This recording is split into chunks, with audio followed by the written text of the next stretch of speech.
Now, believe it or not, we have all of the pieces that we will need to graph a polynomial. So these are kind of going to be the 3 steps. If you don't feel comfortable with any of these steps, we did identifying intercepts at the beginning. We just talked about multiplicities, and then we talked about end behavior, but end behavior was, I think, the last lecture, if not the lecture before. So we didn't talk about end behavior here. We talked about it previously. So if you don't feel comfortable with that, maybe go back and review that before we dive in here. So here is the polynomial I'm going to graph. Negative 2 x minus 1 squared, x plus 2. By the way, yes, this isn't kind of the general form that I wrote when I defined a polynomial the very first time, but it is still a polynomial because if I multiplied it out or simplified, I would get a polynomial. Okay, so that's all aside of what this actual problem is. So our first step is I'm going to find my intercepts of this function. Oh, I kind of spoiled the ending, but that's fine. So I start by plugging in 0 for all of my x's. In this case, I'm going to find my y-intercept. And 0 minus 1 is negative 1. 0 plus 2 is 2. And if I square my negative 1, I get positive 1. And that just boils down to negative 2 times 2, which is negative 4. Now, what I could do, and maybe I should do if I had a little bit more space on my slide, is I should take each factor and set it equal to 0 to find my x-intercepts. So I'll just kind of talk through it in this case. My 2 factors are x minus 1 squared and x plus 2 squared. So if I set x minus 1 squared equal to 0 and solve, I get x is equal to 1. So there's one of my intercepts. And if I say x plus 2 is equal to 0 and solve, I get my other intercept of negative 2 and 0. Now, I kind of offhandedly mentioned that we don't care about multiplicities of y-intercepts. We always just cross a y-intercept. So really, I'm only going to talk about my multiplicities with my x-intercepts. So my x-intercept 1 comma 0, I look back at my polynomial and I see, okay, x minus 1 has a power of 2, so it has a multiplicity of 2. And then my other factor, x plus 2, if I solve that, I got the intercept of x is equal to negative 2. In this case, there is no power displayed, but that means there's kind of that invisible 1, so the multiplicity is 1 in that case.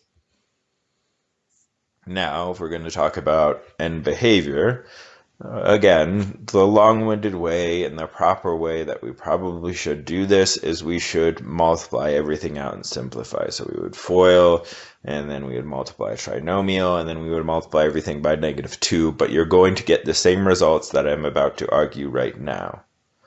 Now, looking at my factors, I have x minus 1 squared, so I have 2 of those, really, in actuality, and then I have x plus 2. So if I were to multiply all of those things out, I would have the highest power I could possibly get is x to the third.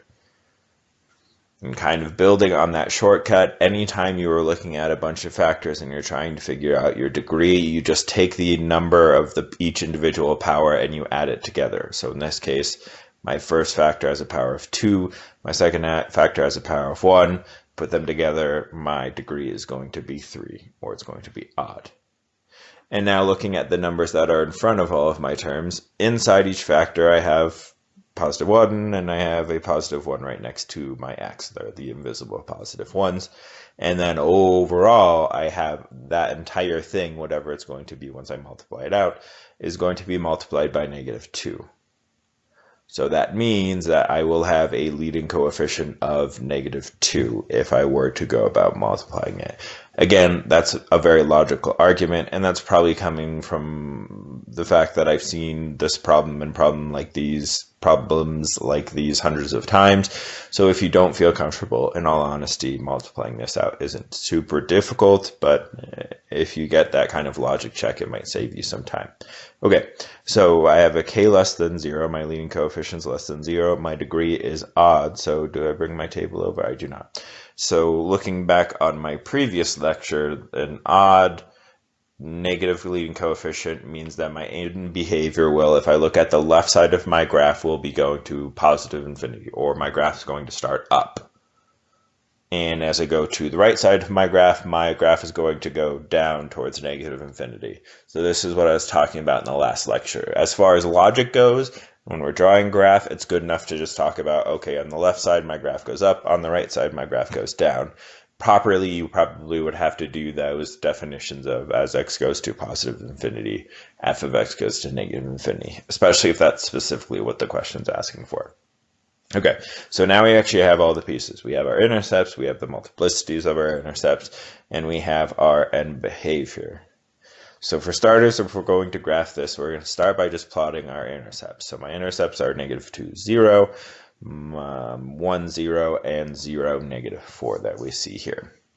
And now what I'm going to do is, if I had a pencil, I'm going to start on the left side of my graph. So pretend that you're reading a book. So you're going to start on the left side of the graph. I'm going to look at my end behavior. My end behavior says my graph is up. So I would take my pencil to the top left point of my graph and just kind of start there in any general area. It doesn't have to be super specific.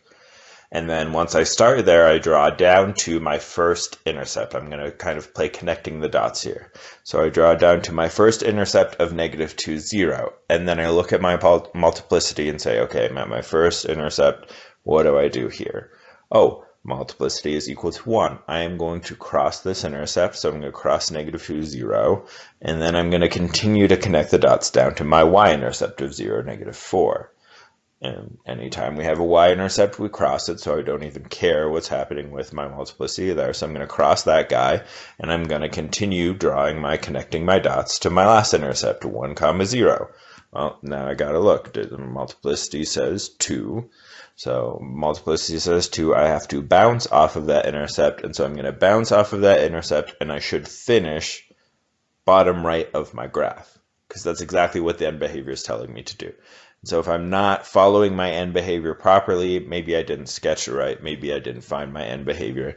So you got to kind of make sure that all of those pieces are fitting into place. So all of that talking gets me this graph.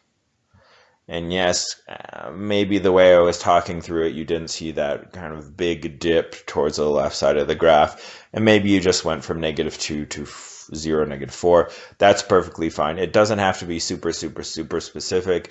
Really, we want you guys to understand what's happening at those points. And that's exactly what I was talking about. It crosses -2, 0. It crosses 0, -4. It bounces off of 1, 0. And it follows the end behavior. Now, we want to, quite often in mathematics, if we're able to go one direction, if we have an equation and we can graph it, we should be able to go in the opposite direction. We should be able to take a graph and write it as an equation. And so we do that by identifying all of those important pieces of information again. So we talk about our intercepts, just looking straight up at my graph, not overthinking it. My intercepts are -3, 0, -1, 0, 0, 3, and 2, 0. Okay, well, the first thing we talked about last time was intercepts, or last slide was intercepts. Now we're going to talk about the multiplicity of each of those intercepts. So my first one crosses, so that's 1. My second one crosses, so that's 1. We don't talk about multiplicities for y-intercepts, so I ignore that part. And then my third intercept, or my fourth intercept, bounces, because it's got a multiplicity, so it has a multiplicity of 2 since it bounces off of that 2, 0.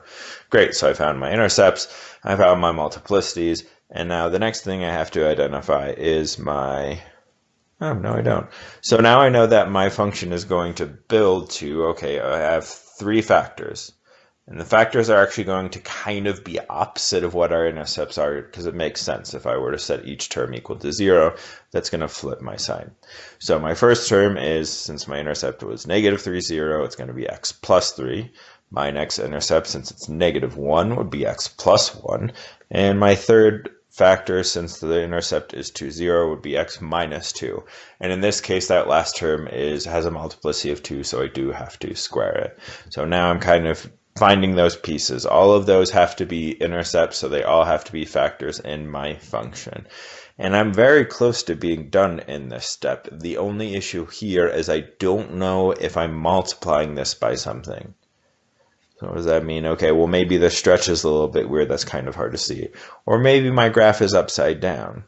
And so to account for that at this point, what I'm going to have to do is say, okay, I don't, this is kind of like finding the intercept in y is equal to mx plus b. You say, okay, I don't know what my a is. I'm going to put an a in front of my function, and then I'm going to find a point on my graph.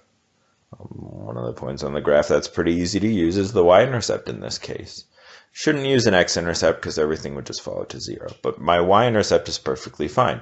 So I know a point on my graph f of x has to be 0, 3.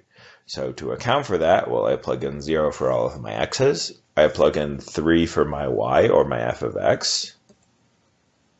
And then I solve for a.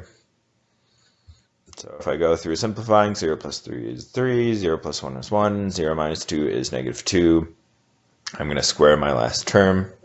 So then I get 3 times 1 times 4 gets me 12. So 3 equals a times 12. Divide both sides by 12. I get a is equal to 1/4.